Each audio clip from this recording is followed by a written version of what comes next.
The merge contact action helps you identify duplicate contacts and adds information in the newer contact record to the oldest existing record. Cleaning your lists when a contact triggers your workflows. Let's learn how to use it.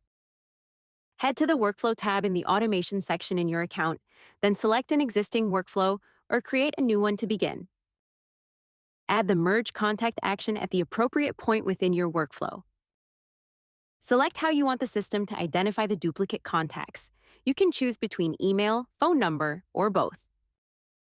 Once you have added all the relevant fields, save the action to add it to the workflow. This action keeps your contact lists clean by allowing duplicates when it serves you, preserving the older contact record and meticulous execution logs for every merge.